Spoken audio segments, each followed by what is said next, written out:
Always ready. Just like that, man. We Y'all are stupid. live. Welcome back, man, to another episode of The Blitz, The Blitz. presented by Man Down Sports, man. So Look at Corey looking like a YN. You look like Jerry Jones with an L. starting early. I'm I just take kidding. it 30 seconds in. I take it. We I'm ain't just even make it 30 seconds in. I take it. I take it. We are officially underway in the NFL season. Week 1 is officially underway. Kicked off on Thursday night. We had two pretty good games actually to start the season with. Two hell of a games. Yeah, so we're gonna get into those in a little bit. But as you can see the rundown, we got some incredible topics for you guys today. So but yeah, how's everybody feeling? How's everybody doing? It was a catch, man.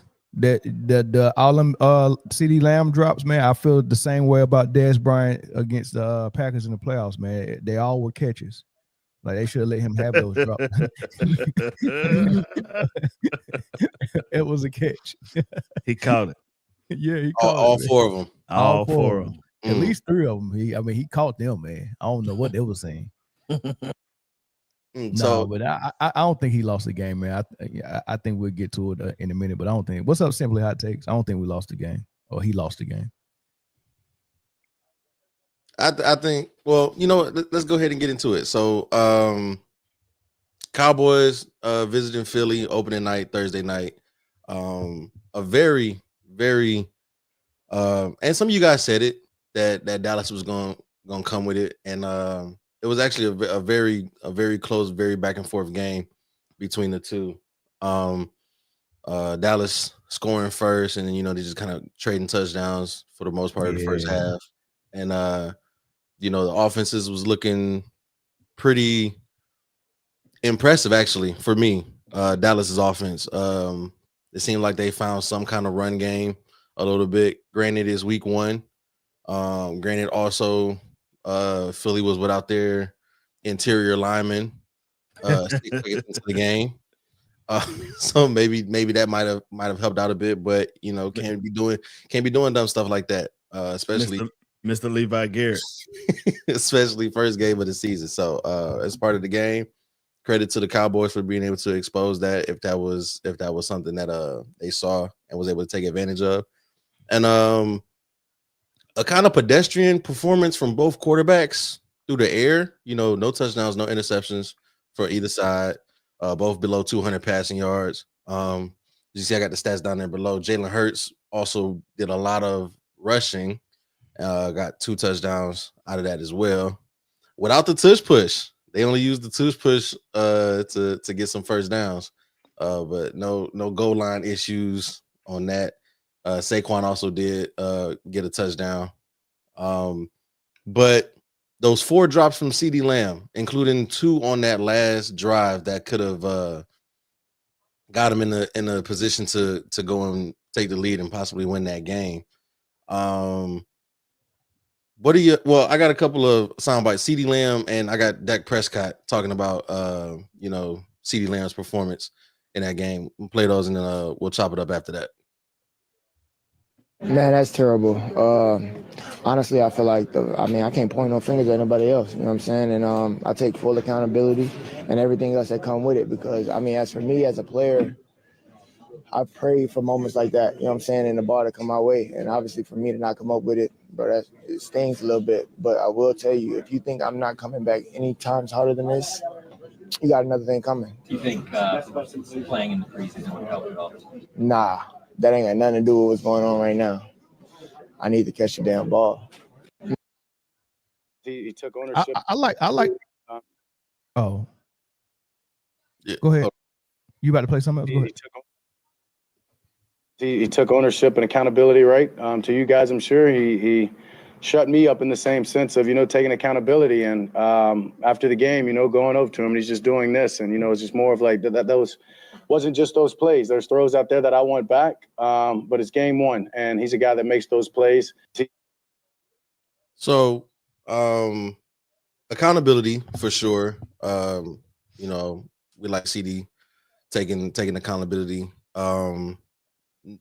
I personally thought that Dak Prescott on those drops threw incredible passes. I thought that they were, right where they were supposed to be, and the type of receiver that CD is would normally catch those. And the reporter asked a question that I have been kind of thinking about a lot of these powerhouse teams. Excuse me, is that they don't play starters in the preseason, and do you see that rust come out in week one as to why these teams kind of start so slow, or you got these critical drops like that? And CD was like, "Nah, that has nothing to do with it." But what is your perspective on that, and just by what CD and Dak said about the whole thing in general? I go first, real quick. So the sound bites from Dak and your quarterback and your star receiver, I mean, they said the stuff that you want to hear them say. They took accountability. Dak did have some throws that he won't back, like that throw to the tight end up the seam in the end zone. He kind of pulled the string on that, left that short.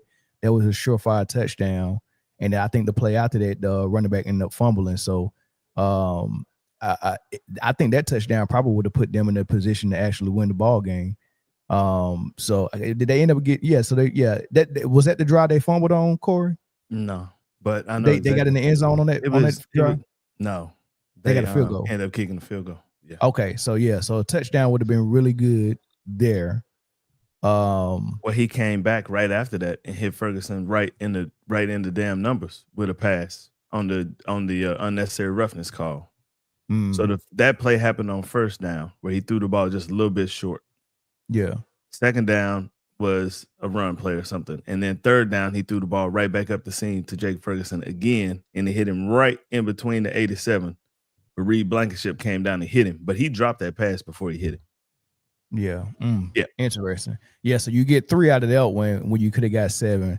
That would have been different. So that's the throw that Dak talking about he wish he could have had back, because that throw was on Dak. I mean, that was a perfect play. So but the preseason part of it, like I don't like I think the benefits of not planning the preseason is cool too. Like, it's ups and downs to everything. Maybe it is a little rust. Nobody's gonna admit to it because they probably enjoy them 4 weeks of not going out there and playing, So I think there's benefits of not planning the preseason, and it might be some downfall, but not enough to actually talk about and kind of change and go back to them playing all 4 games in the preseason.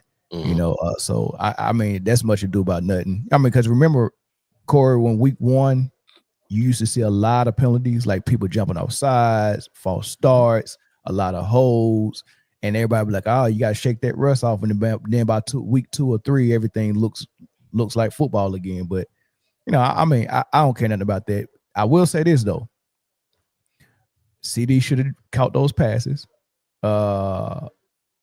At least 3 of them. Man, one of them maybe was, I think that dive, the last one, that dive, I wish he could have just kept running. I think he could have ran up under that football. He slowed down. He slowed down when the ball left the air, and then he sprinted. Yeah. If he just kept running, that's just a normal catch. Yeah, but he gets clocked by that safety though if he keeps running. Hey, first down. Yeah, so I think he might have dove knowing the safety was coming, and he wanted to get it and get on the ground. Little business decision. Yeah, I think so. So. But and then I would have liked for, because I think on that play CD lined up in the slot and Pickens was on the lined up in the X position. And I think they ran like a almost like a cross, and then wheel route. Yeah. And I think I probably would have put Pickens in the slot and let him get a shot at it. You just went at CD 3 times, or at least 2 times in a row for and I think let me go to Pickens, but then that's your top guy and you want to give him another opportunity. So I get it. And I'm long-winded, so I just stopped. But I'm just saying, yeah, they both took accountability. That's cool. I don't think those drops is what lost the game. I just think some opportunities that they could have actually, put themselves in better position was missed before that, being with that field goal and that fumble. So it is what it is. They played a good game. I don't think that was the momentum shift. I think the momentum shift happened on the fumble. Yeah, for sure. I do. I'm not. You have two running backs that you decided. Well, one you decided not to keep, and one you decided not to play. To play Miles Sanders.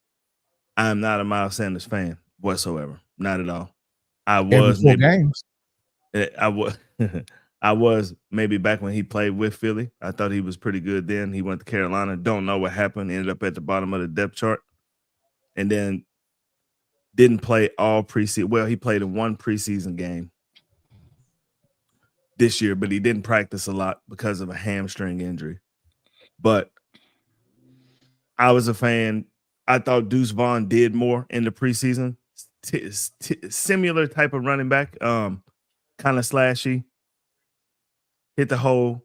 Top end speed, though, is much different. If we talking about Deuce Vaughn or Jaden Blue having a handoff, you're talking about 6 points. You're not even talking about somebody getting run down from behind by a linebacker. Yeah. And I question the coach's decision to keep him in the game. After a 51-yard run and you ain't practiced and you ain't really played in the preseason, I'm taking you out because you're tired. You got to be. You know what I'm saying? You have to be. Kept him in the game. George Pickens had a weird penalty right before the fumble happened where he ripped down Reed Blankenship. He does that all the time, though. I don't know why they called it, but NFL young boy. Yeah, he does that all the time. But I thought that was a significant momentum shift because even if you get 3 out of that and the game goes the way that it went the rest of the time, right? Then you're talking about only having to get into field goal range by trying to score a touchdown on the last drive of the game, and it gives yourself a better opportunity to win. But, it is what it is. I think they learn from it. I hope they play Jaden Blue for the rest of the season and sit Miles Austin down. I don't know why Miles Sanders.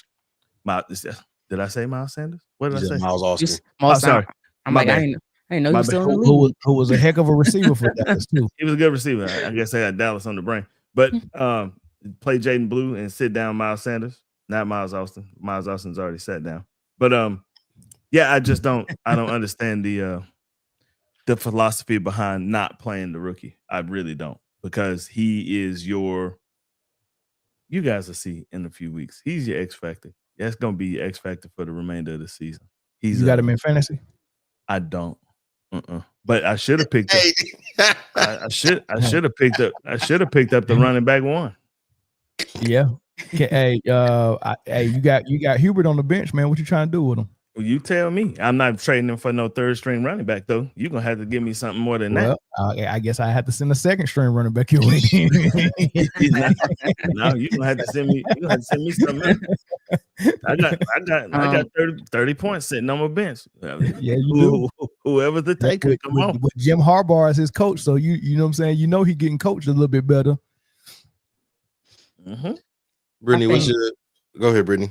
On the accountability aspect, I think it's good accountability. I think they're both going to come back from it. They're both going to learn from it. They're both talented players, as we can see. Like CeeDee Lamb is just a dog, in my opinion. I just think he's playing for the wrong team right now. Who he's supposed to be at, Philly? Y'all got all the receivers. I didn't say Philly. I did not say Philly. You just know I don't like the Cowboys. They're my rivals. I think it was a good division week 1 matchup. I'm not going because we're not. I love the fact that I love CeeDee Lamb's competitive nature. His mental fortitude. He's going to overcome this by far. The next day, probably if he wasn't in Philly, I guarantee you that night he would have been on a jugs machine. But because I know how Philly work, because you guys know I used to work with the Eagles a long time ago. Okay. If it's a division team, you used to drink a lot. I don't know why they pop in my head. If it's a division team, they usually get them out the city as like that night. They're out. As you've seen, they was already egging the bus as they were coming into the city. So it's different, bro. Yeah, they get them out the city that night after the game. Bro, police escorted out. So, if it was that same night, I guarantee you CeeDee Lamb would have been on that jugs machine tonight. I don't expect to see him to get 3-4 drops again. It's not going. That was a new career high for him for drops in the game too. Right. It's not. He took that personal, and I love that about him. Can't stand the star on his chest, but the player. It's on his helmet. It's not on his chest. Chest, helmets, whatever it might be. He's definitely gonna overcome it.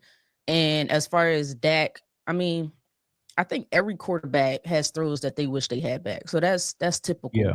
You know, Yeah. even throws that are damn near perfect. right. Like I could have did this. I could have led my receiver more, or I could have back shouldered this better. Exactly. So I'm not surprised that he said that. But I think overall, I think Dak played a good game. Again, I don't want to jump too far, but man, he was getting that ball out quick. He got that ball out quick, and I think that's what killed. Unfortunately, we had to change our entire defensive scheme for that game due to circumstances that we're all aware of that I won't bring up again. But is his initials Adoree Jackson? Oh, he was. Well, we gotta talk about him too. Are we there yet? I was trying to just talk about what Dak and CD said. If we there yet, please let me know. But Britt, I told Britt, didn't I say it? We both said yeah, you did. We got to both attack said Adoree it. Jackson. So, Brittany, let's get into it. Why was he tasked to cover the number one instead of Quinyon Mitchell? I don't know if it was that he was tasked to cover the number one. I'm not sure if maybe they wanted to see what he was capable of, but he wasn't following. They both stayed on their sides. So Quinyon in the offseason, and it's hard to follow the number one, right? CD is technically still the number one, but George Pickens could be a number one on other teams, right? So it's kind of hard in this situation to follow the number one when you got CD and George Pickens. So it just depends on where they lined up. And Quinyon, although he was following, AJ Brown as the number one in training camp, so he could get used to traveling. This team is just different. They got two number ones, kind of like the Eagles, right? They got a 1A and a 1B. So it's like, what are you going to do with that? And Adoree Jackson, he is cooked chicken grease. Like he's just it was every time grease. Every time CD did get the ball, every time CD did get the ball, it seemed like Adoree Jackson was the one trailing behind. I was right, but it's CD though.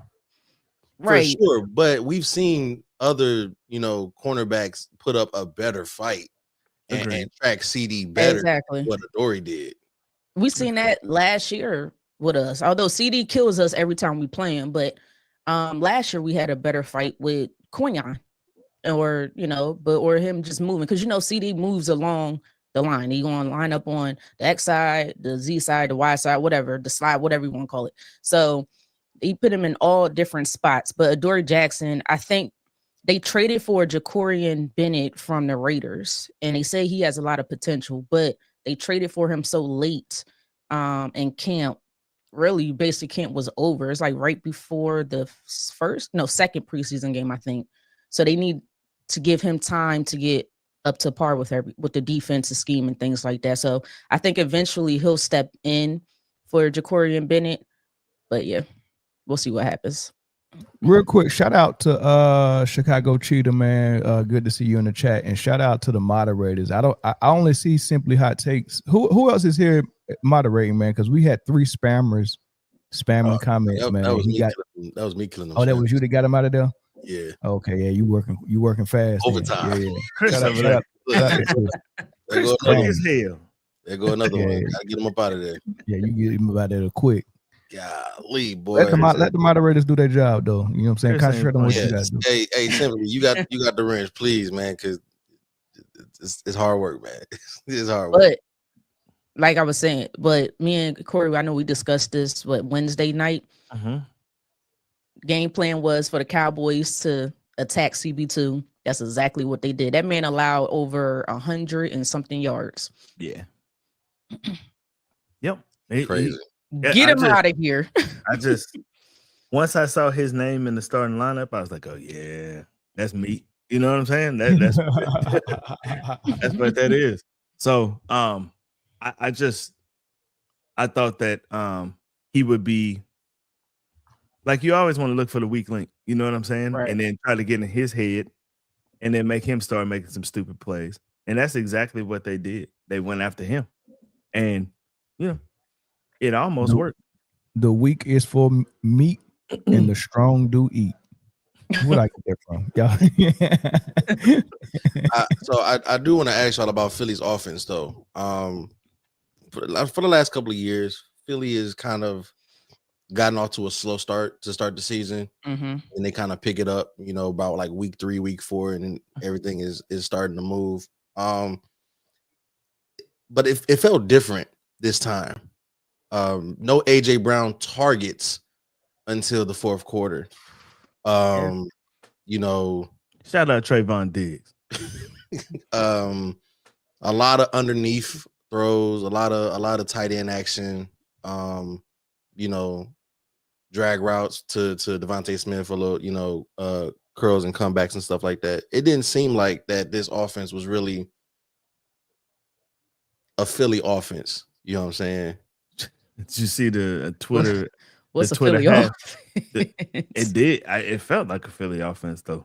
What did you see the Twitter take on at halftime? Said the Cowboy defense is one elite pass rusher away from being a contender. Oh Lord Jesus. Oh, that's funny, man. I That's like funny. this talk though. I love when Cowboys fans be like, yes, let's get it after week 1. Hey man. Keep it up. Hey man, let me tell you something. Britne, I think the reason that Cowboy fans are optimistic about the season is because they actually showed something. Something. Nobody even knew what it was going to look like. You didn't play nobody in the preseason. You didn't do nothing. You know what I'm saying? And you ran 22 dive the entire preseason. Or Joe Milton throwing the ball 80 times, 80 yards over somebody's head. That's all you saw all preseason. We didn't see anything. So you come out, you trade your best player. You showed that Kenny Grant can actually penetrate the offensive line. That was impressive to me. Kenny Clark. Kenny Clark, excuse me. I'm all over. Are you the Cowboys? It ain't been 2 weeks yet, man. He got. I'm not gonna lie. To I was impressed with Kenny Clark. I was like, okay, now I see why they went to go get Kenny Clark. He was getting up that middle. No. Yes, Solomon Thomas, same thing, right? Osio Digizua played. This was not a Mozzie Smith game. That's why they sat his ass down, right? Need to trade him. Yeah, he need to go. You can't be a first round pick and be a healthy scratch week 3. I mean, in your third year. That's bad. That's really bad. You're a healthy scratch. That's bad. Right.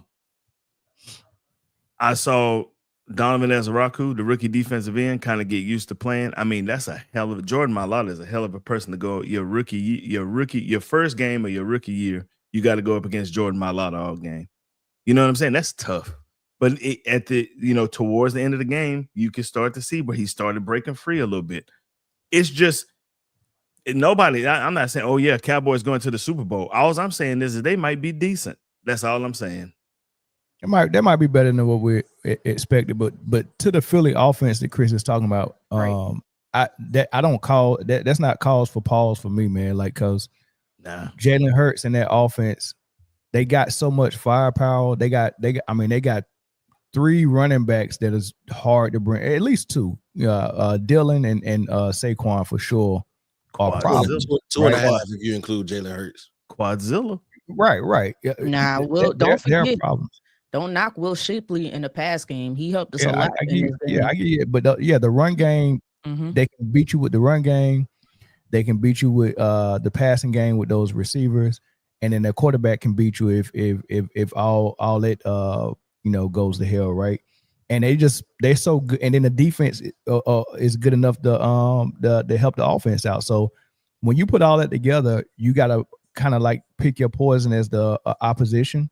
And if you feel it, you got to be patient and say everybody ain't go eat every game. And AJ Brown had to realize that what was it year before last where he was having issues with not getting the ball sometimes, and then the next game Hurts to force it to him, and that was the year that they kind of struggled a little bit. And then last year, they did it the way they were supposed to do it, and they went and won a Super Bowl. So I think AJ Brown understands that a little bit more now than he did 2 years ago.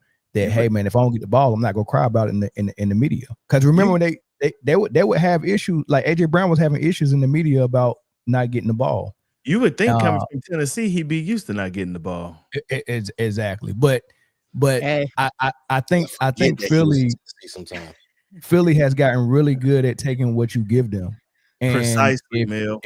If you shading over to AJ Brown's side, there's no point for me to force that.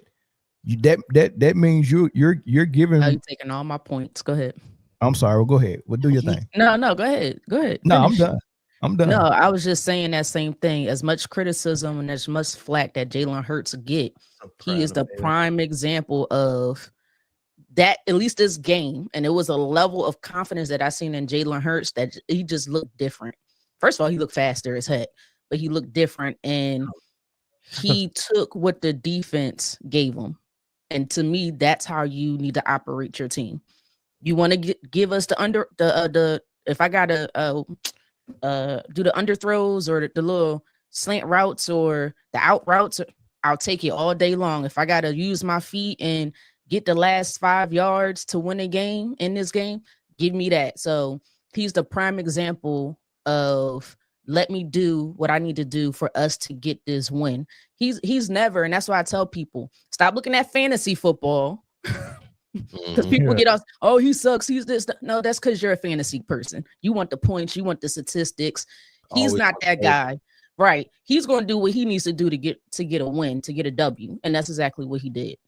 Yeah, even if it's just enough.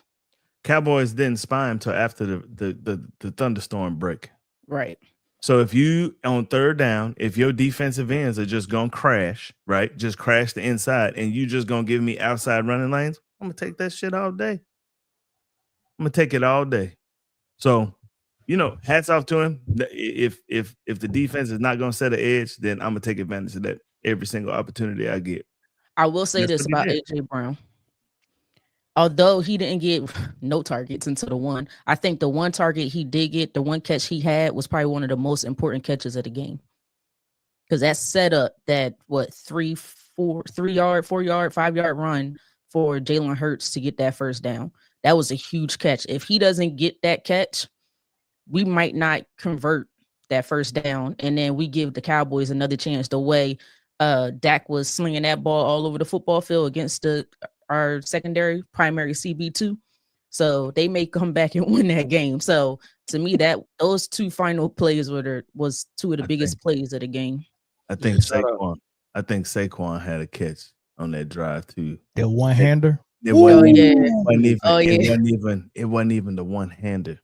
He came back too far, and Jalen Hurts threw the ball high, but he jumped up with both hands and spun around in the air. Oh, and he landed on the sideline and just took off front. Yes, I was like, damn. Best running back in the league, dog. Best running back in the league. That's a good. I like CMC too, but Saquon the best running back in the league. I don't even want to talk about CMC because he got bad. They said he good to go. Yeah, it came across today that he's good to go. Remember last year he was good to go until right until like 30 minutes before kickoff, and it was like, he not playing. Yeah, so he's on injured reserve.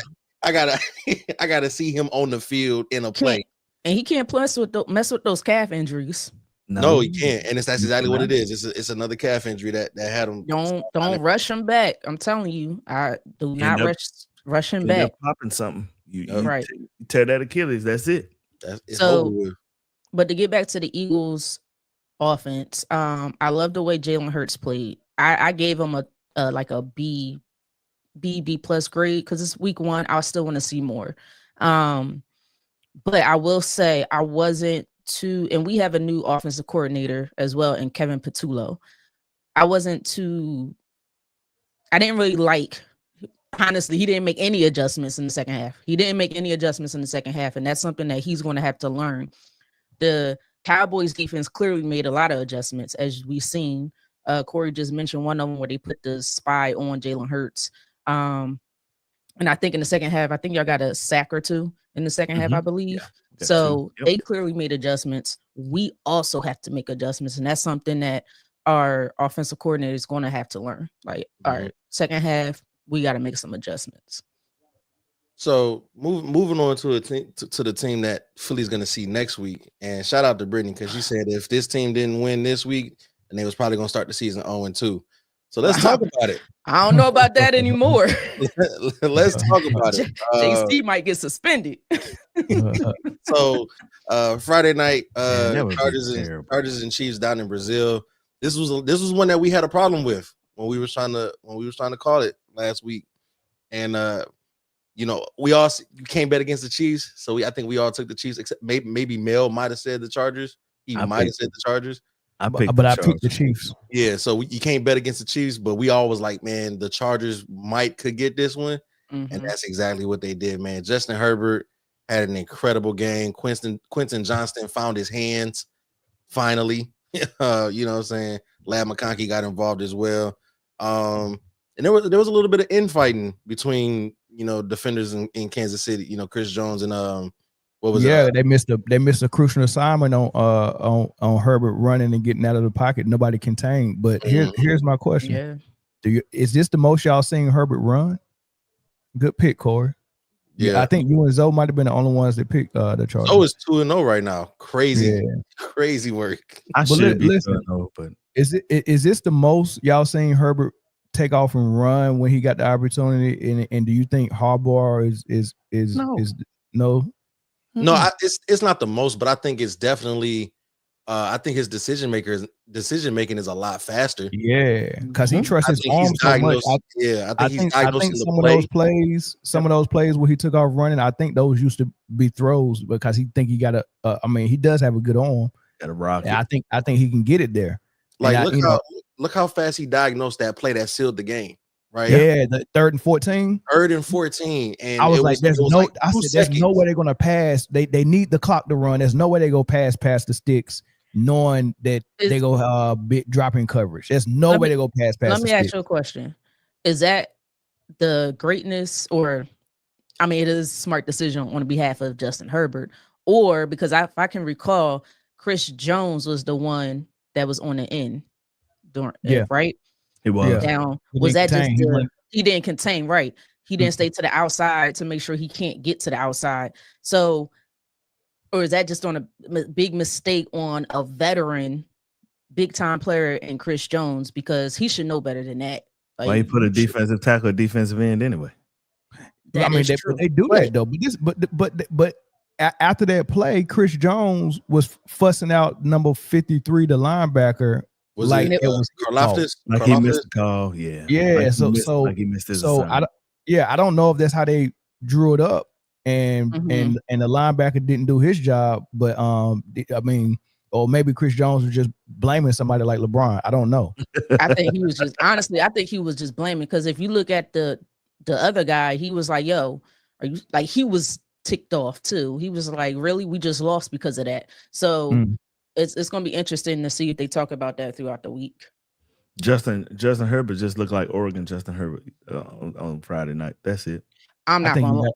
And we forget, like a lot of people forget how good Oregon Justin Herbert was. He was good, boy. That's what I said. Justin Herbert, and I said this last week to you guys. Well, I didn't really say this. I actually said this yesterday, but that's the Justin Herbert I was excited about coming out of school. That's how he looked on Friday. And if we get this Justin Herbert throughout the entire season, the Chargers are different. That division is in trouble. Hey man, I tell you what, he's sitting right there in that fantasy league, boy. He just idle right now. 30 points on the bench. Who won him? Shout out to the Kingdom Come podcast, man. Shout out to our man Jay over there. He said, "Nah, Chris was upset with himself and his team." And then he said trash. So I ain't never seen a man on vacation crying. He on vacation crying and having a good time, boy. He don't know it. One eye got tears and the other eye is just excited right now. He doing the Steph Curry game 3 cry. Yeah. Yo, I gotta get that T-shirt. Steph Curry game 3 crying. But shout out to Jay, man. What's up, Jay? But no, I mean, we've seen enough Chiefs football to know that, you know, I don't think this is indicative of what their season is gonna be. You saw it a couple years ago. Lions beat them opening night in a close game, and they still went on to go win the Super Bowl that year. So I think, you know, and this is the other side of it, right? The Chiefs do play their starters in preseason games, right? So you can't call a rust factor for that. I just think that, you know, and like we all saw, like the Chiefs had a chance to be the better team that game, and they went out there and, you know, they played their game and they played their best game. You know what I'm saying? So but I don't go Corey, ahead. You first of all, Corey, you muted. You just yapping the- away and you muted. My bad. I'm sorry. The funniest part about that game to me was Najee Harris came in on the first play and got 1 carry for 5 yards, and Amari Hampton took the rest of the carries. Amari Hampton looked good. I saw that one play, but I think we kind of knew that Omarion was probably going to be the feature back. He's the guy. I knew that, but I was hoping because I got Najee in fantasy. I got him on my bench though. So, but I was hoping that Najee was what could be featured more. You might so I could send Najee to Corey so I can get Justin Herbert. But but no, I will say this. I think for the Chiefs, I was going to say the whole name for no reason because I'm reading the comment at the bottom. For the Chiefs, we know what Patrick Mahomes is. We know what Andy Reid will do. The genius of Andy Reid. Travis Kelce, although he's declining, he still understands how to get open and be available for his quarterback. If his quarterback gets in trouble, hey, I'm look at my way. Britne, I think Travis Cook. Britne, that's Travis Swift, not Travis. Yeah, I think Travis Cook though. He's Cook. My bad. But exactly. He's declining, but he still understands how to get open. So, and I think that's from him being a quarterback from many, many years ago before he became a tight end. He understands how to read the defense and where to sit down in zones. But the one concern I do have for the Chiefs, that offensive line, Patrick Mahomes right now, it could change later. I don't know. But he was getting a lot of pressure and he was on the move a lot. Now, he made some fantastic, incredible plays between that little lob he did to over the player. I don't know if it was Smith-Schuster or whoever it was. And then that bomb when he was running his butt off to the he was Gary get sacked and then threw that bomb threw that bomb down to Hollywood Brown. But he's running. He has to move. He can't sit there in the pocket. So that's going to be something that I know the Chiefs are going to be working on throughout the season as well. It's getting that offensive line in order. I want to also mention they are now down 2 receivers because Xavier Worthy, it just came across that I think he's got a dislocated shoulder. Damn. I don't know how long that takes him out. Yeah, Kelce took him out. Eliminated him. Friendly fire. So I don't know how long that dislocation is going to keep him out, but you're already down Rashee Rice for another 5 games, serving his 6-game suspension. Now you lose Xavier Worthy. So shoulder keep you out 4 to 6 weeks for sure. And so now you're receiving, so now your receiving core is Hollywood Brown, Juju Smith-Schuster, and Travis Kelce. And Travis Kelce is cooked. I'm telling y'all, dog. Like Britne said, he still know how to get open, but his nose is wide open. Like this dude ain't even thinking right, dog. I don't know how a vet runs into his receiver on a crossing route across the map. I don't know how that happens, dog. Like what is this dude thinking about? Like tight he ran straight into Worthy, just took him out. Tight end is always in the inside. So when you cross in, tight end is always inside. Your receivers outside. They just ended up in the same spot. Don't know how, but that's man. That ain't supposed to happen, dog. And I just don't like the psychological part of what's going on in Kansas City. Because Kelce, he's supposed to be just as important as Mahomes to that team, and I don't think his focus is right, dog. It's just not, man. Like when you look at like Gronk and Tom Brady in New England, like you knew their focus was football. Bill Belichick, you knew their focus was football and football only. It might have not been that, but it appeared that they cared only about football and being on point. I don't think that's the only thing Travis care about, man. Like that Taylor Swift thing is all is gravitating. Like, it pulls. And I think he's dual hatted with where his focus is at, man. And he got, planning a marriage and then, all this other stuff going on, and they podcasting together and doing all this crazy stuff, man. It's just a whole different. Well, he in a whole different space, dog. He should retire like his brother did because he not focused, dog. This is it. This is the last year. It's got to be, man. He got to get up out of there. They got to get some more. They got to get some more football people in there. He ain't a football guy no more. I don't think it's that bad. Players get It married is. all the time, but I just think But not as polarizing as this, though, right? No, like Josh Allen got married to Haley Steinfeld. Apologize if I butcher her name. You heard, oh, they got married, boom, and that was it. That was it, yeah. And so, and these other players get married, you know what I'm saying? And you, oh, so and so got married, and it's it. But it's just, and I don't want to say like, you know, that this is, you know, for sure what's deteriorating the focus in Kansas City. But when you are, is basically synonymous. You hear one, you know the other. And, you know, you can't think Kansas City football, or you can't think Travis Kelce without Taylor Swift. And you can't think Taylor Swift without hearing, you know, Kansas City football and Travis Kelce. I think that becomes more of like, you know, now you got more, it's more glitz and glam than it is, you know, X's and O's. And I think that might become an issue. I think you're partially right, Chris. I think that it's more like I'm chasing her tail around all off season long, and I'm not putting the work in that I'm supposed to, and it's going to show during the season. I don't think it's show during the season. Yeah, because you got to be remember, football is a game of inches, man. Everything matters. Whoever's studying the most, whoever's more prepared, all that stuff. If you're trying to beat people by inches, everything matters, and you can't waste any type of focus or any brain capacity or any bandwidth or none of that. And he got a lot of bandwidth going to Taylor Swift. I mean, everything they do, you probably got to run it through her PR team.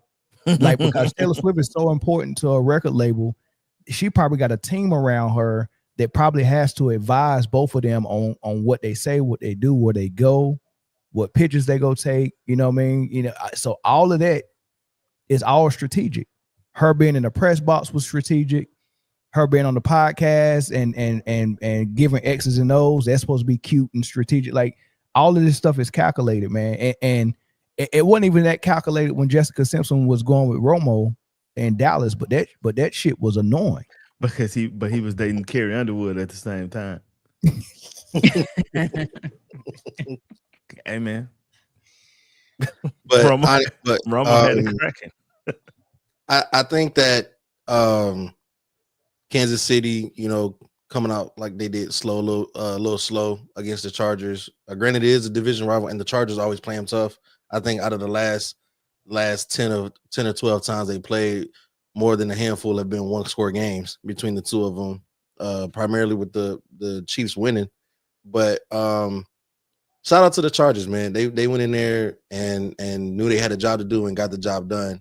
I'm not gonna say worried. I'm intrigued to see that week 2 matchup between the Chiefs and the Eagles, just because I want to see what adjustments the Eagles make on offense and what adjustments the Chiefs are going to have to make on offense now down their 2 top receivers, and how they're going to, play against that defense. I think it gets a little bit easier for the corners now in Philly, especially when you lose both your speed guys like that. So I think Adoree might have a chance for a redeem game, possibly. Shout out to Jay saying Chiefs by 10 against the Eagles. We're gonna see. We're gonna see. But I think that'll definitely be a game to watch next week, just to see how both teams come out of week 1 and make the adjustments for each other in week 2. But yeah, I mean, that was a great start to a season. No blowouts, and it was intrigue throughout the entire game, and we got an upset. 2 games into the season, got an upset. So yeah, shout out to the schedule makers, man, for putting a hell of a week together, and it's gonna continue today. But moving on a little bit, so we all know that Ray Lewis, what he said about Shannon Sharp and being in the media and his fame and all that. Well, Shannon Sharp responded kinda a little bit on his podcast, The Nightcap with Ocho. Take a listen to what he said about it. I got nothing bad to say, because a lot of things when you tolerate it, I'm gonna go ahead and say my thing. Whatever transpired, I'll bite my tongue. I'll be the bigger person. I'll walk away. Hey, you right. Because you know why, Ocho? It's low-hanging fruit. Yeah. You know how I know? Because your boy, you looking at him, he low-hanging fruit. And there are a lot of people taking your shot at your boy. Come on now. Y'all can have it. Y'all got it. Y'all got me.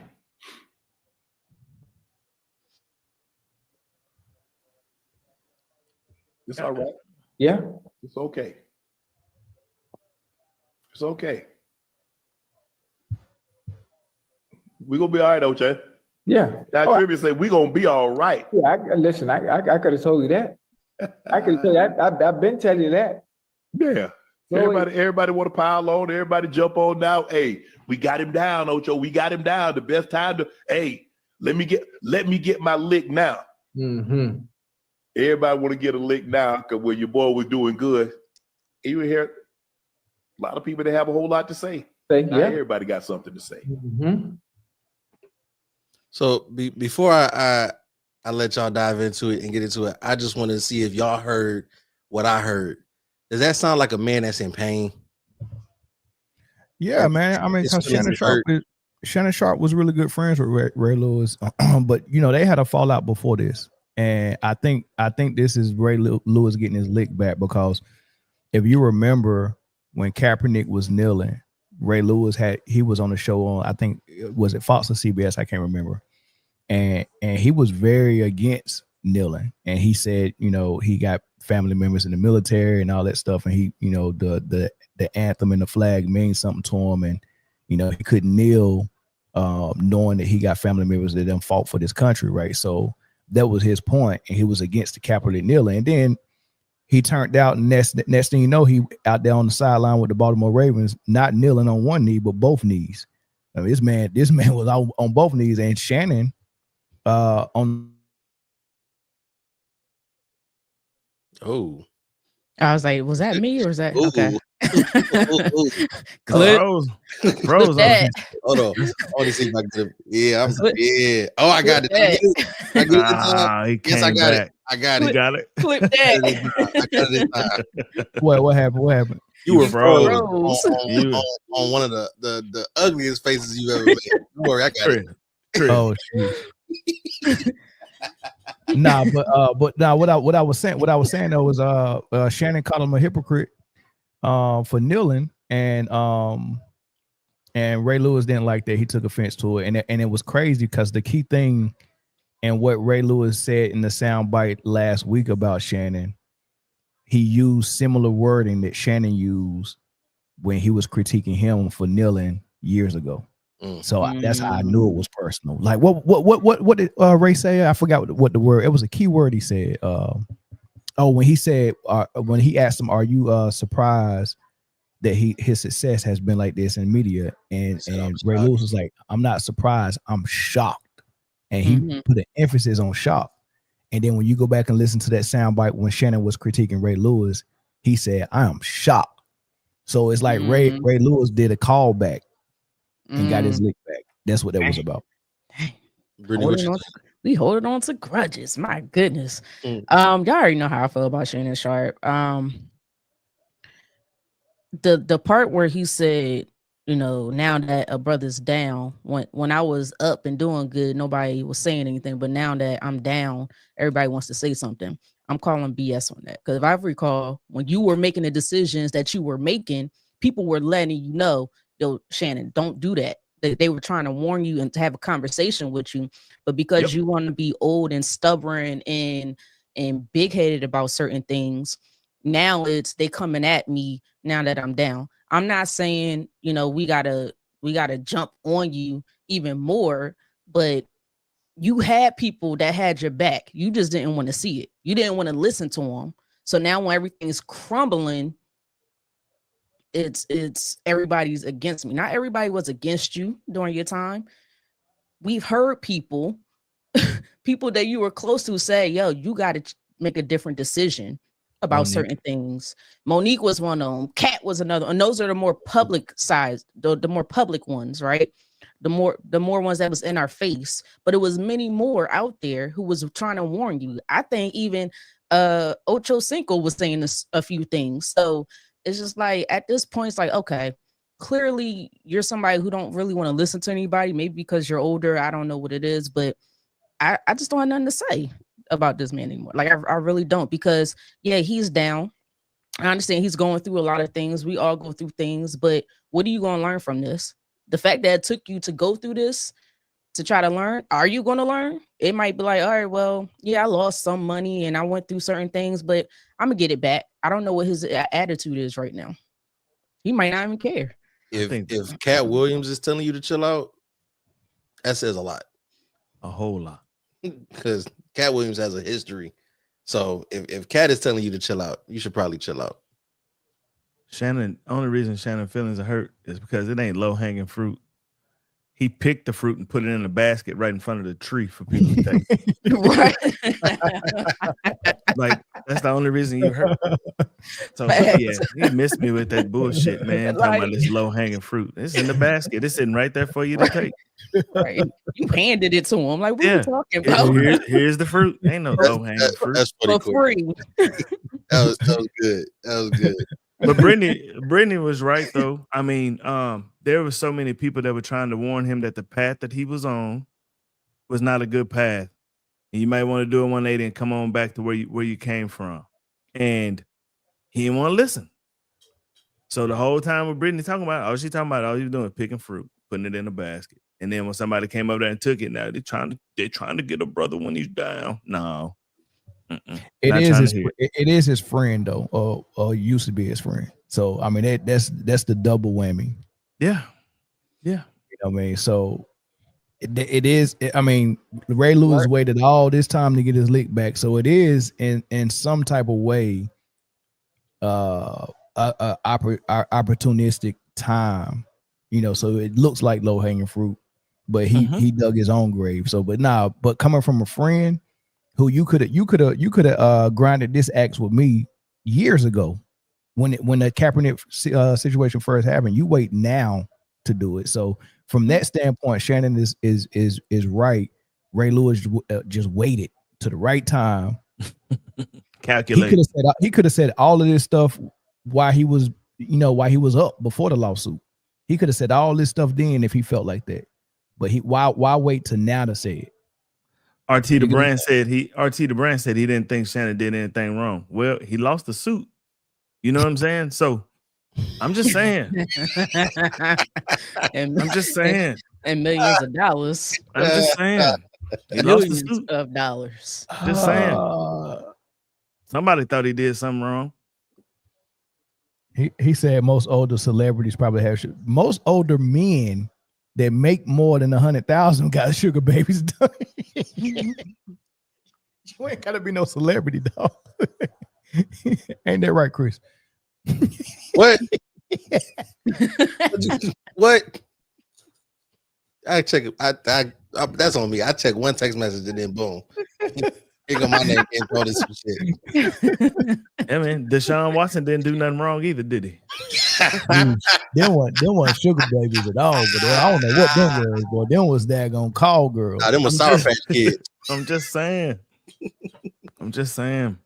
Nah, I am getting tired of Shannon in the media, and you know, it's still our job to report it. But I mean, at some point, you know, it feels like even though this has gone on for a stretch of, you know, a year and some change, right? Because the Cat Williams interview dropped New Year's last year, right? Really? 2024. Yes.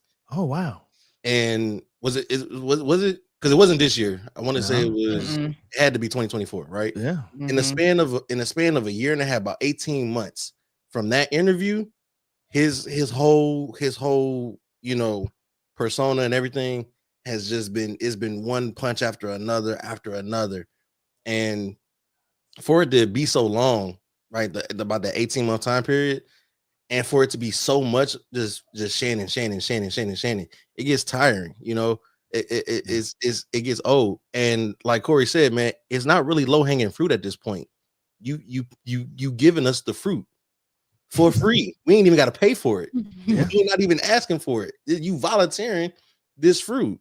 So, you know, we'd be remiss if we didn't do our job and had to talk about it. But like, Shannon, come on, you gotta do better. And I understand, you know, that's an old friend, an old close friend, and it hurt you a lot. You know what I'm saying? Like you felt that because you can hear it. You can hear it in his voice. And if you watch the clip, you know what I'm saying? You can I felt like he was trying to stop himself from crying. But he was just like, we're gonna be all right. You can hear his voice cracking. We're gonna be all right, Ocho. We're gonna be all right. It's like he didn't even believe it. I had to get through it. I had to get through it. You know what I'm saying? Like you said, we're gonna be all right, man. I ain't worried about it, Ocho. Look, this is a time about it. This is a time for him to really sit back, do some self-reflection, look yourself in the mirror and say, how can I grow from this? I understand he's about 60 years old. He can still grow. As long as you're alive, you can still grow. Always learning. Right. Always so you still can learn. So this is his time to really sit back, take accountability, do some self-reflection, and grow from this. And I hope he takes that time. But we're gonna see. How about you take a step back and just chill your old ass out? How about that? I think he needs to take a break. I understand there's money to be made, but even with the lawsuit that he lost, you know what I'm saying, and I don't know if whatever that is. I don't know if he could afford to take that break. And I was just about to say that was a lot of money. I know he needs to recoup a lot of, and I'm not one to count another dude's pockets, especially somebody who's in a different tax bracket than me. So I don't know how much he can have squirreled away or nested away, minus the reported 20 to 23 million that he had to pay for that. You know what I'm saying? So I understand you got to recoup your money, cool, but like Britne said, man, you need to go do some self-reflection. You need to take some time for yourself. You know what I'm saying? And just because the only job you really have right now is the nightcap and Club Shay Shay, right? But those are your media outlets. Those are your programs. You don't have the ESPN job anymore. You know what I'm saying? You don't have to show up on national television every day or every other day. You know what I'm saying? So you kind of can make your own schedule. Just tell Does this make people not want to go on those shows though? I mean, not the nightcap because Ocho gonna always be there, but on Club Shay Shay, does this make people not want to go? No, because he's still putting out episodes. He still has guests coming on, but I think like the conversation has to change. You know what I'm saying? Like obviously, if two prominent people told you got to chill. You told him, nah, good, I got it, and you in fact were not good. Like you gotta if you still gonna do it, then just be a journalist, right? Just be a journalist, right? But I want him to take a break because 18 months of you just getting slaughtered, one thing after another in the media, and watching you get to a point where you know what I'm saying, you're at the top, and then actively watching you tumble down that mountain. That's painful to see, especially as a black man. That's painful to see. I don't think it's so painful, hard. Chris. I don't think it's painful because everybody told you was finna fall down the mountain. I mean, you tell your child don't touch that hot stove, and that's a child, not a 60-year-old man. I was like, that's a child. It's a difference. There's a difference. He knows better now. There's a difference. He knows better. Fair point. But yeah, I think Shannon he needs to get out the camera for a little bit, take a rest, stop feeling like you have to respond to every little thing. Like just somebody got something. All right, let it go. And hopefully it'll just pass. Right now you're just the moment of the topic, right? He's in the season, you know what I'm saying? But it's going to pass, and just let it go. Pass by. But every time he comments back on something, now you bring it right back to the forefront. He's getting pulled right back into it. Right. So just let it pass by. Yeah. So hopefully this is the last. We got to talk about Ray Lewis and Shannon Sharpe, and just Shannon Sharpe in general for a minute. I wore the right shirt today, boy. That's my Michelle right there. There you go, baby. I'm tired of finding Shannon Sharpe graphics to put on this damn show. So crazy. I don't know how to operate in IG live. Bruh. You a bull-faced lie. Yeah, that was some crap. Yeah, so hopefully we can move on from Shannon Sharpe, and we are going to move on from Shannon Sharpe here. So couple of things, man. Conversations has been going on about who's the NFL GOAT, who's the greatest, and then obviously football is is a two-dimensional sport. You got offense, you got defense, and it's not where you got the same person that can play on both sides. So I think you also got to break it down to like, who's the greatest offensive player, who's the greatest defensive player, and who is just the greatest overall, not quarterback, because we know how Mel feels about quarterback. He doesn't think QBs can be the GOAT. So I'm glad you remember. So but shout out to Steven Jackson and Matt Barnes on All the Smoke, man. They had a couple of interviews with two legends themselves, and they kind of had this discussion about it. So I got a couple of sound bites, one from Michael Irvin and then one from Steven Jackson and Lawrence Taylor, talking about Mike was wild on there, bro. Hey, bro. Mike did an interview with Shannon, was wild. About that $1 million check he got. Yes. Oh my God, Corey, we're gonna have to talk about that one. Mike is wild. Hey, Mike is out here doing side quests and living his best life, man. So shout out to Playmaker, man. But here's what he had to say, and then right after that, I'll play Steven Jackson and Lawrence Taylor. Who's your GOAT? And where? What sport? Football. Football? Yes. Honestly, my to go to football, I would give it to Jerry Rice. Yeah. I call Jerry Rice Jesus in cleats. Yeah. You know what I mean? Yeah. That's the joker I had in my locker, and I wanted to chase all my life, man. I just thought that he was phenomenal. Physically phenomenal, and to play for 18 years. I only really played about 9 years. Jerry got to play 18 years. He's to me. Yeah, he's to me. I would call him the greatest. Not many people can say they actually changed the game in any sport. You actually did it in football. How does it feel when people tell you that? When you say change the game, what the fuck do you mean by that? I can tell you what our definition would be. You, as far as from the possession you played, you made the game physical. You made it entertaining. You showed people how to play the game with passion, leave everything on the line, willing to die to win the game. Like a lot of people don't automatically. You can't teach that. No. So you had that, and you did it on the highest stage. And for people to consider you as the best defensive player of all time, that says a lot. I loved past tense. Mm-hmm. Loved the game of football. I love the contact. I don't want to go out there and go through a walkthrough. No, I gotta hit somebody. Okay, see, that's what I do. I hit somebody. I mean, when I started stripping, nobody was doing that. Hey, I invented this stripping the ball because I said if you're gonna run the ball and I tackle you, you still got another play. But if I tackle you and I strip that ball, guess what?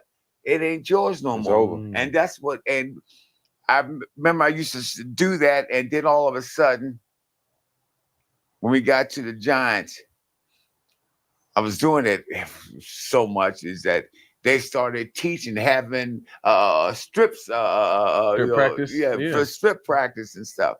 I mean, a lot of things. I changed the game too. I played against a lot of good players, but just like my dad always told me, he said, you got to be better than the next man just to be equal. So goddamn, get out there and that's what I do. And that's what I'm saying, because at the end of the day, hey, I want to be the best. Now, there's days I done gone out and maybe had too much drink. It's like, but let's say I'm still I'm going to stay on your ass from 15 of 1500 until it goes down to 0001. I love it. So let me get y'all thoughts about Mike on Jerry Rice, and then y'all how y'all feel about what Lawrence Taylor said about him on defense. Look, I'll be real quick because I want to hear what Corey and Britne say. So I'll be real quick. You're right. I don't think quarterbacks can be the GOAT of football. That Lawrence Taylor said something, or not Lawrence Taylor, but Michael Irvin, when he was asked the question, he said something that was very important. He said the GOAT of football.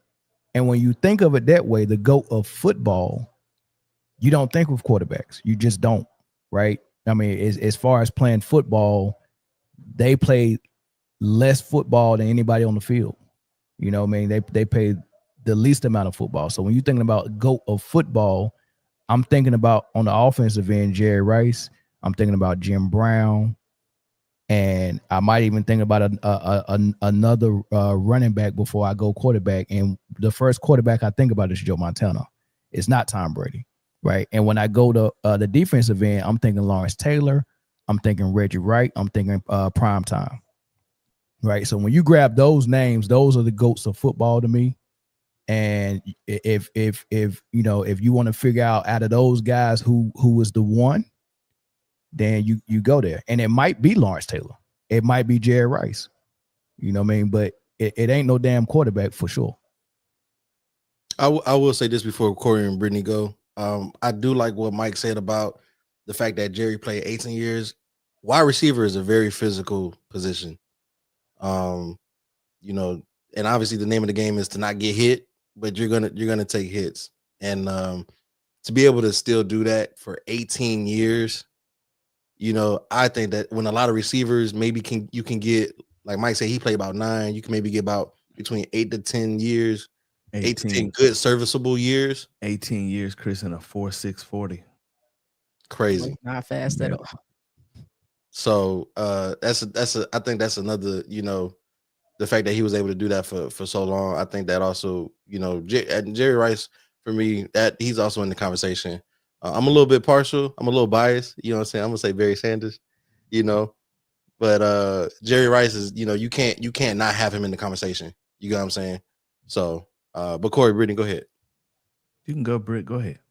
I think I'm torn with this one because there's so many players from different positions that to me could be one of the greatest. And honestly, I'm sitting here thinking now how we did the top 10 for basketball. I think we got to do that for. Oh wait, it's a little hard because of the positions, but I don't know. The first thing you want to say Jerry because wasn't very fast, but knew how to get open. Good route runner. His physical. It didn't matter. 50-50 guy. I don't know. He was just an incredible receiver. But the other, you guys mentioned Jim Brown. You know, he was the offense. Like you knew he was getting the ball and you still couldn't stop him. And that to me was that's like. So I'm really torn between those two guys, to be honest with you, and Barry Sanders, of course, because another situation, he's basically was the offense, but it was something with Jim Brown and the way he would run and how physical he was, and there was nothing else on that team. So, can we have a final two? Sure. I mean, it's two sides of the ball. Final three, because I can't. We're gonna have one. It's so hard just to pick like one person for football because they're all on separate teams and they're all great for their respective team, right? Regardless of the Super Bowl outcome or not, how great of a talent and just their mental fortitude and their tenacity to get it done.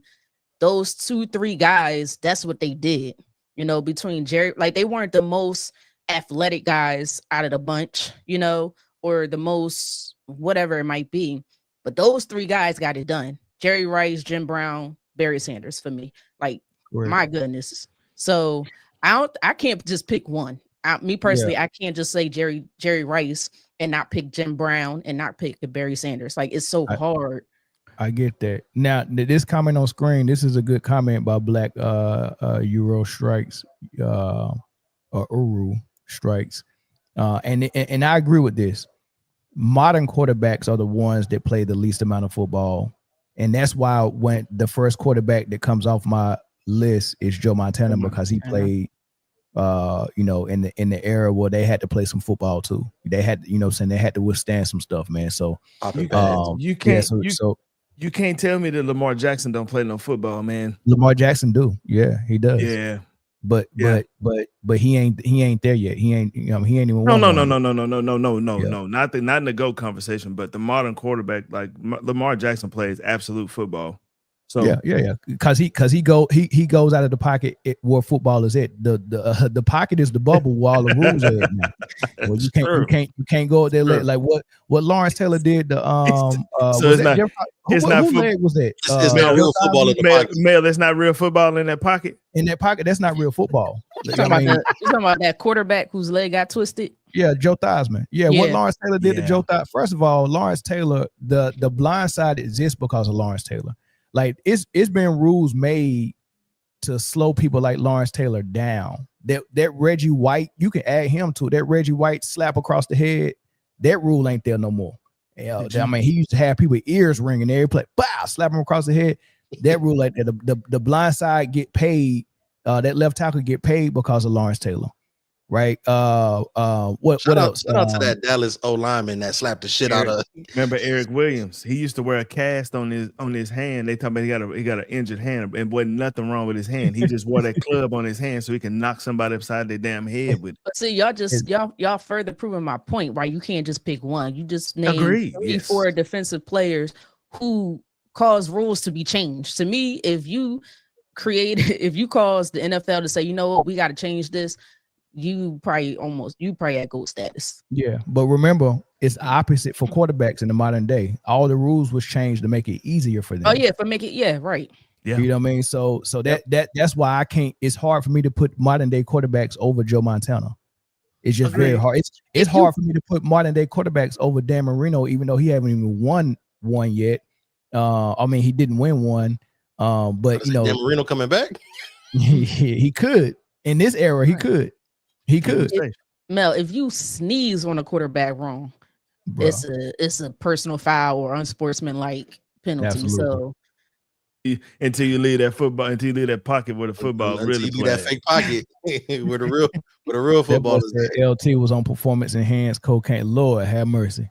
Hey. They did say when he used to tackle them dudes right by the white chalk on the field, they could hear him sniffing like that. Like you gotta sample it. You gotta take a sample. But you know what though? It's so ingrained in the defensive player's mind right now. Even when a quarterback leaves, they don't want to hit. You see the situation on Friday night when Patrick Mahomes, you could clearly see the DB was letting up because he could see him going out, and Patrick Mahomes felt it to let me just shoulder you and make me look like I'm the tough guy. I'm like, well, we know that DB was backing off because you're the quarterback. Mm-hmm. Well, I unequivocally think that Lawrence Taylor is the GOAT on defense for sure. Like there's never been anything like no Prime, no Reggie White competing with him. I love Prime. I love what Reggie White did too, but Lawrence Taylor was nasty. Incredible. Yeah, incredible. He was nasty. Prime would play boring games because they don't throw to his side. Like it's boring. You know what I mean? But offense, I love Jim Brown. The Jim Brown take, I love it because Jim Brown, you just watch film of him and that dude was just an animal. But mine is either Walter Payton. I was gonna say that.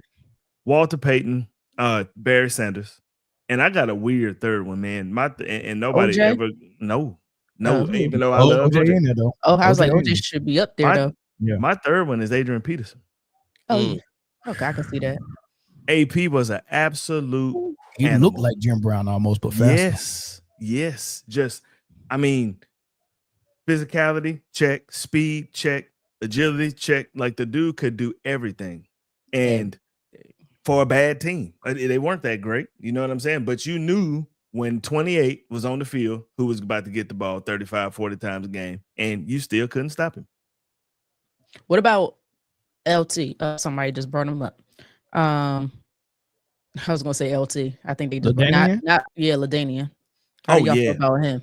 Yeah, he nice too, but he ain't AP or Jim Brown though. Oh, he ain't even Barry Sanders. So my top three would be Jim Brown, and it's hard to go over Walter, but it'd be Jim Brown, Barry, and Walter. Man, it's tough between AP and OJ and Walter. I mean, that's tough, dog. Say OJ had that career. I can see a top 5 for that one. I think one day we have to do a breakdown and find out, you know what I'm saying, like top 5, top 10 on offense, do a top 5, top 10 on defense, get to the number one for both sides, and then see head to head those two number ones. No, that'd be dope. The crazy part next week. Yeah. The crazy part about it is, and I'm the world's biggest Cowboy fan. Nobody said Emmitt Smith. Nobody said Tom Brady. Yeah. And I Emmett think, knows. and I think this, Emmett knows.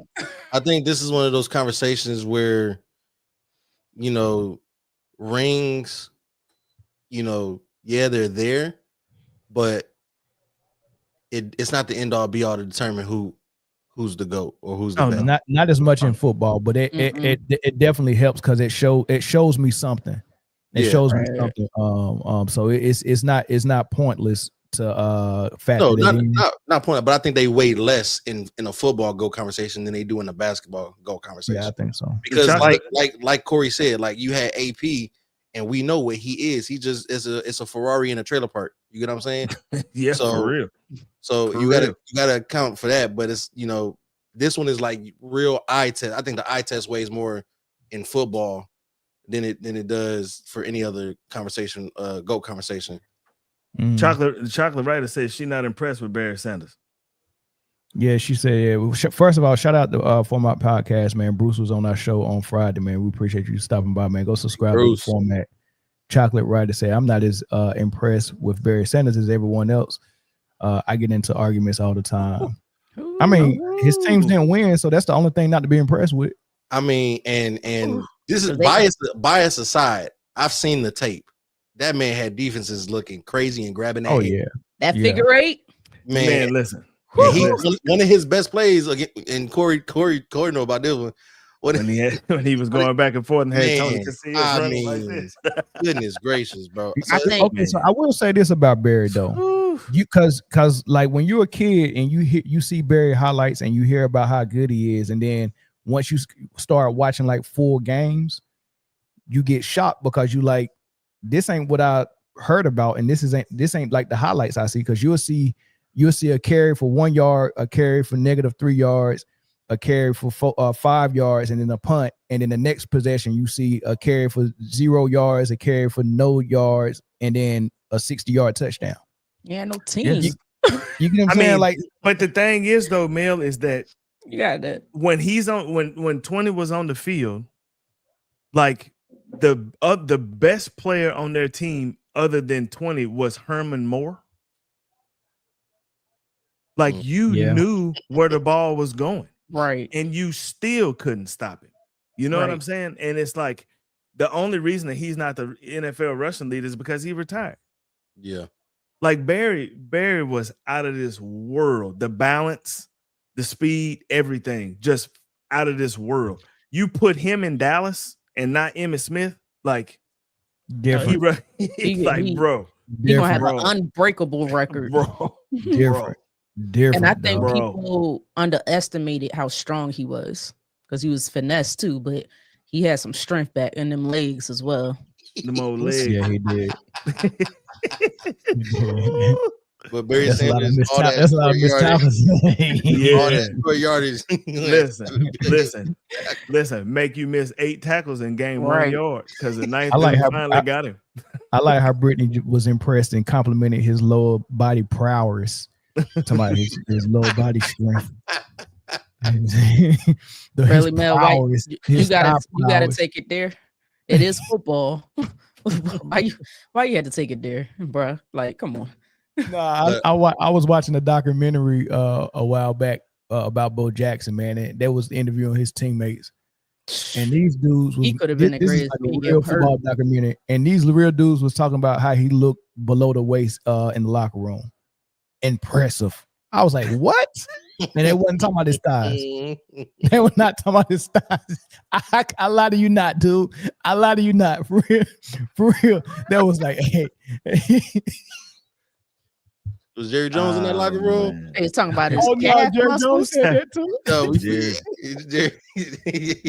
Jamie Foxx cut his live off. Remember? Hey, well, then Jerry Jones scout report that Jerry Jones got, boy, is insane. Nothing but measurements. I do believe that if Bo Jackson would have never got hurt, he might be one of the greatest, if not the greatest running back. Yeah. He was. Oh my goodness, it was cold too. Yeah, is he the best? Is he the best athlete ever?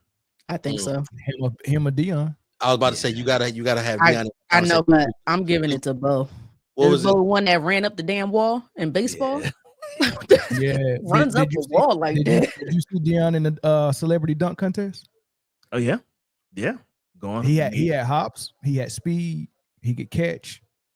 He could hit. No, Dion was a fan. Nobody's taking away his athleticism. Oh, But I'm just saying, Bo before Bo the was injury different. was just Yeah, different. Bo was different. See, Bo broke that bat over his head. Did you see when Bo threw the ball from the wall all the way to? Did he throw it to third or home? Threw it to third base. No hop. No hop. Crazy. Straight air. Just straight crazy. from outfield to the glove, bro. It was not. Yeah. And it was not a high arc either. That thing was on the line. Line drive. And anybody who watches baseball, like Spider-Man. Yes. Anybody who watches baseball knows just how hard it is to throw from the. Have we seen another athlete like that yet? The only person with an arm like that was Ken Griffey. Not just mean like an overall Barry athlete, Bonds. like athleticism. Ken Griffey. Mine is Ken Griffey. We don't see a lot of people play dual sports anymore. Dual sports, yeah. You know, you get these quarterbacks that play baseball. You know, they're pitching stuff like that. But I mean, I think Shannon Sharp was on Bo's level with. I mean, really as an athlete. I mean, I ain't never seen him play no other sport, but like speed and power. Kyler Murray was drafted #1 in both sports. Yeah, he ain't got no power like that. He ain't got no power.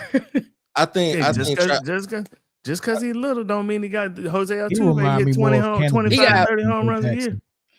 I think Travis Hunter has a chance to be in the conversation as a great athlete if Not Jacksonville lets him not on Bo level, but he can be introduced into the conversation of it because it's very taxing either side of the ball, and you're playing both. You know what I'm saying? Champ Bailey and Darren and Charles Woodson too.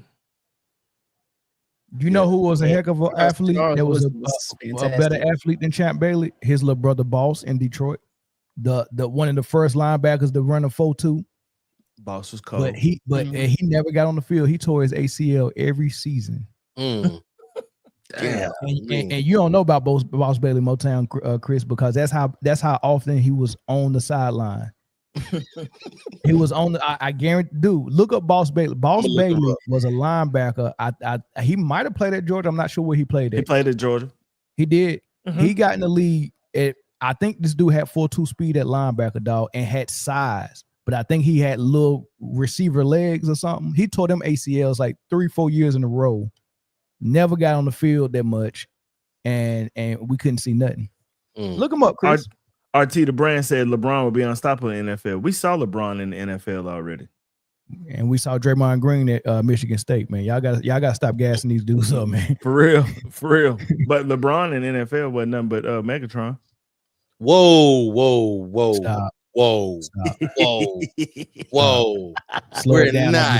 We're not gonna do that. That's disrespectful. We're not gonna do that. That's disrespectful. I knew that would tickle Chris's fancy. Absolutely not.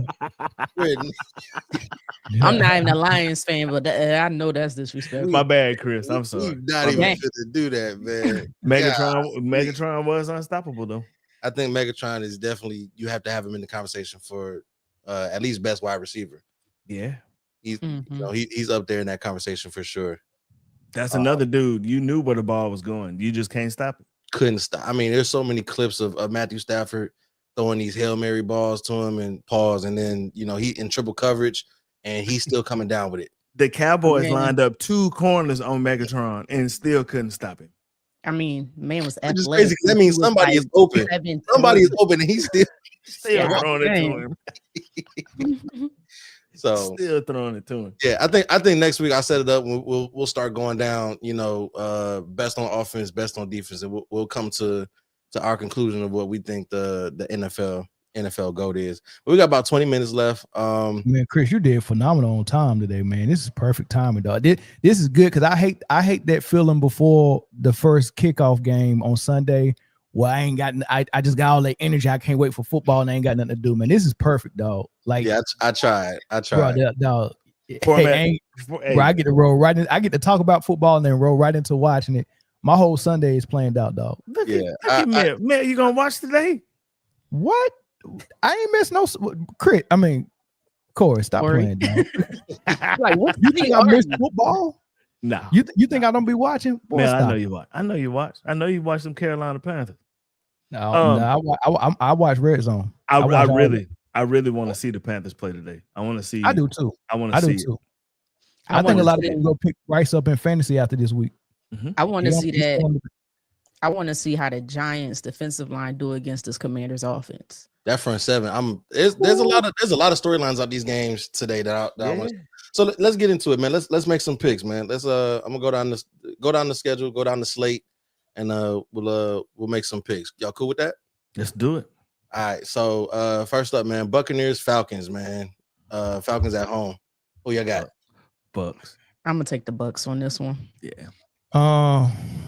I think I did take the Bucks on it. Who and Atlanta at home? Yeah, Atlanta's at home. Listen, I like Raheem Morris as a coach. He's defensive minded. He gets into the psyche of his players. They play hard for him. They run through a wall for him. I expect this is the last opportunity, the last year for Kyle Pitts to show us that he can play in this league. Man, what? You cutting him off, Mel? This is his last opportunity, but I expect him to play inspired football this year. They got Micah Penix starting. He might shock some people. The Atlanta's at home.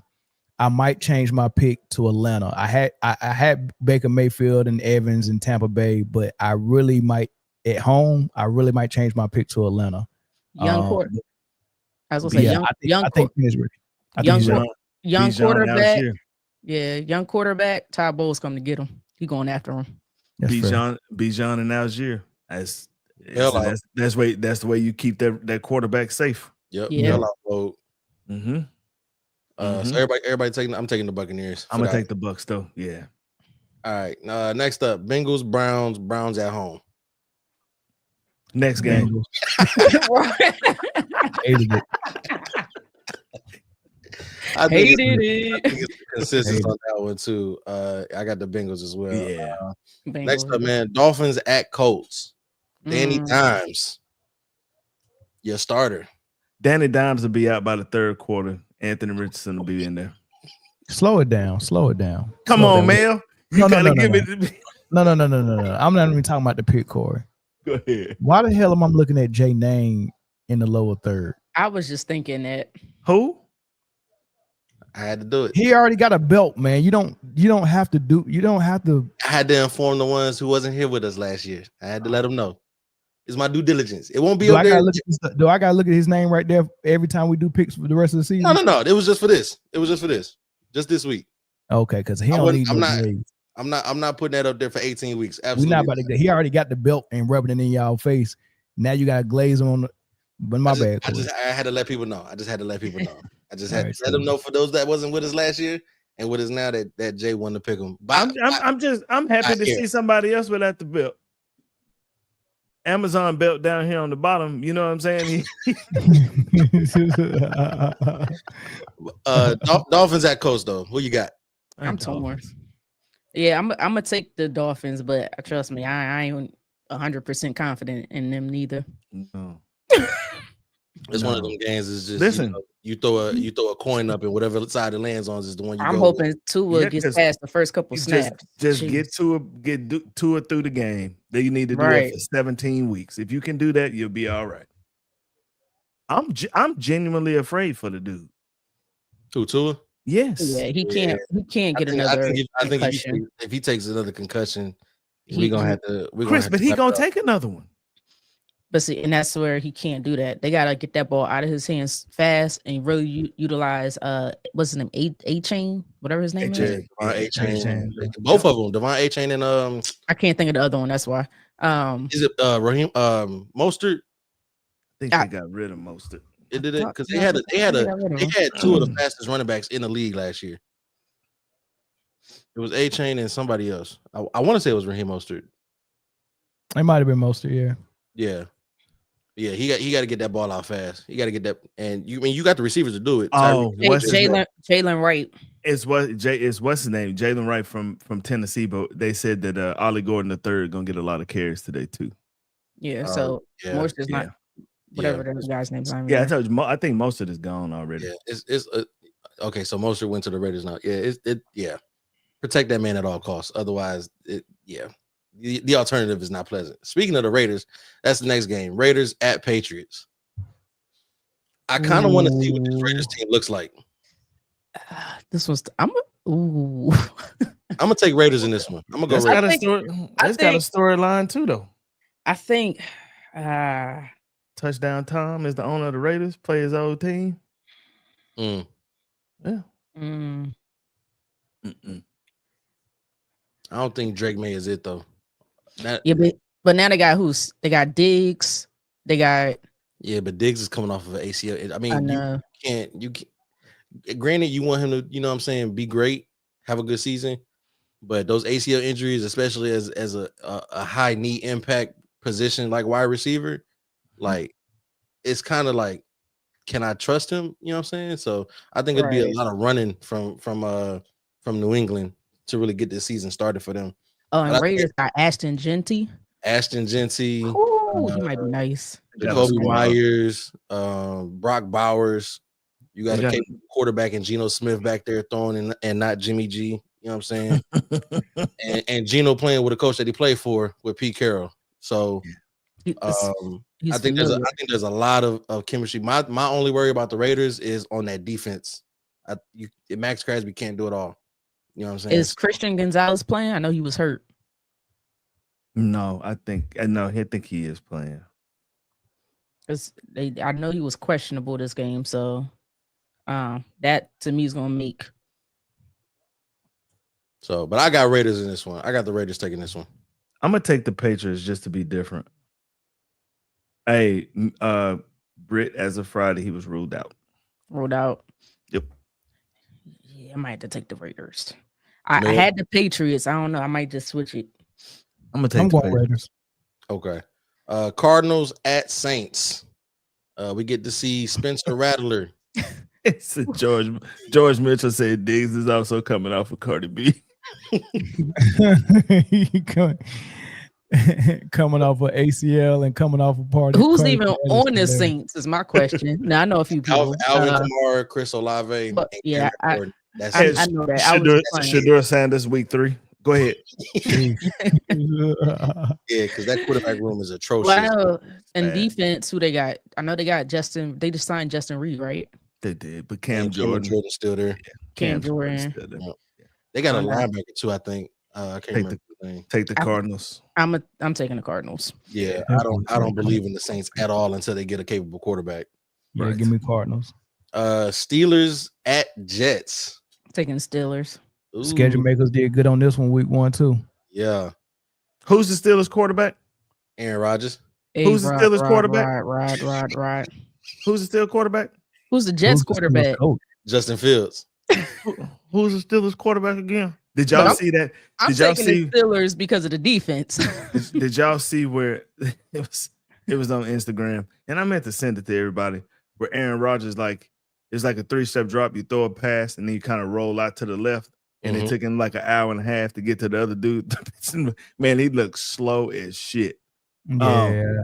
I'm gonna take the Jets. I'm gonna take the Steelers though. I'm going with the Steelers just off the strength of their defense. I think defense, TJ Watt and who they got in the secondary now, like Jalen Ramsey and Darius Slay. Darius Slay. Yeah, they a little old. They a little old back there on defense, but they get it done. A little long in the tooth, but it's all right. They still capable. They still got Joey Porter. Yeah, Joey Porter Jr. Yeah. They moved Joey Porter Jr. to the slot, which is crazy. But man. But they're gonna move him one more time before his career over. He'll be playing linebacker in 4 years. Damn. Damn. From corner to linebacker. That's some shit. I'm gonna take the Giants at Commanders. This is one I said I want to see what that front seven for New York look like. What you like? What you want to see from that front seven? I want to see that line. I want to see if that line can get pressure. Can Jaden's he can extend plays outside of the pocket. I want to see if they'll be able to kind of keep him bottled in, force him to get the ball out early and fast. Who on that D line though? Brian Burns, Dexter Lawrence, Thibodeau, and Abdul Carter. Wait, Brian Burns, the old Carolina Panthers linebacker. Mm-hmm. They got him on the D line. No, he's playing just in the front seven, man. Oh, he did. I thought you were okay, my bad. Abdul Carter, that addition from Penn State. Yep. Okay. Michael Parsons Jr. Yeah, that line gonna be kind of crazy. I want to see what that look like. I'm interested in this game more because I need to see if Jackson Dart is going to start week 2 and not Russell Wilson, because I'd much rather face Russell Wilson than Jackson Dart. Really? Yes. I'm hearing some good things from Dart from the New York Giants camp though. Yeah, Cowboys don't nobody outside know yet, because everything outside the Giants is saying Dart not looking good. No, you see him in the preseason, man. He's slanging from what that I'm thing, hearing, boy. She pro. Say it again. No, what No, you just no. said was crazy. Move on. Hey man, it's a football, man. Come on. Hey. If Mel Britne, Mel the one that started it today. You're not right. me. You're right. Britne. I'm blaming Mel. So no, I think I've heard a lot of great things about Jackson Dart. I heard how excited they are and they can't wait to get him in. But I think they're gonna have him sit for a few games. So I'm gonna say around week 5. Week 5. If Russ is not getting it done, if Russ is hooping, you gotta go with the high hand. And exactly. I think him being the veteran and having that winning pedigree, I think that gives him a little bit of grace as far as, especially with it being a new team. So I think he has a longer leash. But if he's messing up, then we will see a quarterback change. And I am curious to see how Russ is with a full offseason of just being healthy. Mm-hmm. So he has a full year offseason of being healthy. So I want to see what he looks like now. Crab Legs had a good preseason too. And they love Crab Legs up there in New York. He's an ultimate teammate, man. He's a good guy. But with that being said, I'm still going to Commanders. Yeah, exactly. I'm still taking the Commanders on that one. No, no sophomore slump for Jayden Daniels. Not against the Giants. Not in this game, no. Not against the Giants. I think against some strict competition, playoff contenders, teams that made it last year. I think we might see a little bit of a slowdown, and but this is the Giants, right? At the end of the day, right. But because I remember out there in Houston, that quarterback second year was okay. Sure. You came down to earth a little bit. For sure. I expect to see Jayden Daniels come down to earth a little bit. Everybody got a year of tape on him now. I definitely think he's gonna come back down to earth, but I still think way better than the Giants. All right, moving on. We got the Panthers at Jaguars. Honestly, I think the Panthers could steal this one. I do too, but I'm gonna go with the Jaguars because if they lose, I think the coach and we looking at Trevor Lawrence like, okay, it's time to go. It's time to make some changes. We'll be looking at them different then. Here's the hot take. Oh wait, hold on. Yeah. Okay, here we go. Yeah, get right. Oh, Corey dropped out by mistake. Let me make sure I get in my camera. Here's a hot take though.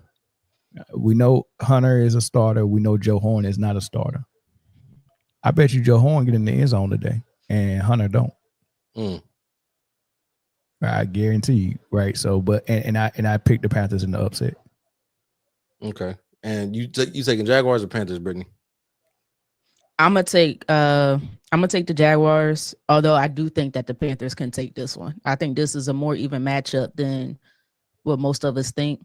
I'm gonna just take the Jaguars because I think the Jaguars is just on the last end of the string. Like this is it for them. Yeah, all or nothing. It's all or nothing right here, and they need to start off good. All right, Titans at Broncos. Broncos. You know what's funny? I actually think the Titans. I'm gonna pick the Titans because I think Cam Ward is gonna have a big game. I think that too. I think Calvin Ridley is gonna have a big game. Just because of this vaunted this vaunted Denver defense. It's so great. You know what I'm saying? Attack it. See what happens. Yeah. They did get a wealth of defense added with Dre Greenlaw and Tyler Hufunga. You still got PS2 back there. So it's gonna be interesting. And I think Bo Nix I think he improves. I'm just not sold on Bo. Cam go outperform him tonight. Listen. the best thing that happened to Cam is nobody's really talking about him like that. Like it ain't a lot of spotlight on him or none of that. He get to come out here and like ain't nobody expecting much. He get to come out here and just daggone do his thing, and he might do it. Like, you know, Shador took all the spotlight all preseason. Everybody been talking about Shador, this and Shador that. Nobody's talking about the number one pick. Is this the least talked about number one overall pick ever? I think you can say that. You can say that for sure. And he got the possibility to come out here and have a Cam Newton game one. I like Cam Newton's game one was. All right, we got 4 games in 4 minutes. Hold on, I want God dang, I want the Broncos mainly because they got Patrick Surtain and all that on that side, and I believe in a Bo Nix. I'm curious to see how that looks, but this go either way. I'm going with the Broncos. Yeah, I believe in Santa, but he ain't coming. All right, 49ers at Seahawks. I got the Niners in it. I took 49ers. I might go with the Seahawks on this one. I think I'm going with the Seahawks. Why? Because your Sam Darnold's quarterback, right? Your best receiver is Ricky Pearsall. Your running back has 2 bad calves. Your quarterback is he's Brock Purdy, and you lost some key players on your defense. Yeah, I'm gonna pick Seattle. 2 Seattle, 2 Niners. Okay. Lions Packers. Lions at Packers. And Carson is supposed to start. Oh God. Green Bay. Y'all know where I'm going. I don't even gotta say it. And that's why you're not gonna win pick them. Yeah, okay. Because you picking your team every week. I don't pick them every week. I don't pick them every week. And they're not going 17-0. I don't pick them every week. I make informed decisions, but I got the Lions. Depends on which Jordan Love shows up. I just don't know. For that, I picked the Lions. I just think they're healthy. They back together. The coordinator thing is a cause for concern, but that's any team, to be honest with you. We also lost one of our coordinators again, but like the 5th or 6th straight year in a row. But that offense is just dumb. Like even if you don't like Jared Goff, put him aside, right? The running back, the receivers, the offensive line, like they just strong. So Chris, them running back, they healthy? The running backs healthy? Healthy. Yes. I'm going with the Lions. The whole team is healthy. Yeah, I'm going with the Lions. And J-Mo just got an extension, so he happy. Yeah, I'm going. Happy. That's an $83 million man right there. Best thing to do with Michael Parsons, run right at him. I'm going with the Lions. Right. All right. Texans Rams. Texans in LA. I'm gonna go with the Rams. I think that's gonna be a good game, but I got the Rams. That defense is. It depends on the health of Matthew Stafford. I'm assuming he's healthy. I'm gonna go with the Rams. And then they got Devontae Adams and Puka Nacua, like and Kyron Williams. That running game. He's my starting quarterback in fantasy. He better be healthy. Stupid. Hey, it don't have to be, Mel. So yeah, I got the Rams on that one though. All right, let's hurry this up. Game's starting. All right, and then Sunday night, man, Ravens at Bills. The last 2 MVPs going at it. Baltimore. I got Ravens. I got Baltimore. Yeah. And we can Vikings Bears tomorrow. Nobody even cares. That game is just background noise. Yeah. McCarthy, baby. All right, y'all, man. That's the show, man. Got it right at 10 o'clock mark, man. So y'all go ahead and lock into them games, man. Make sure your fantasy lineups were straight, and everybody enjoy the first Sunday of football. We are here, man. I'm excited, man. And we will check back in with y'all, man. Next week, same time, same crew, man. And enjoy y'all Sunday, man. Have a good one. Peace. Peace.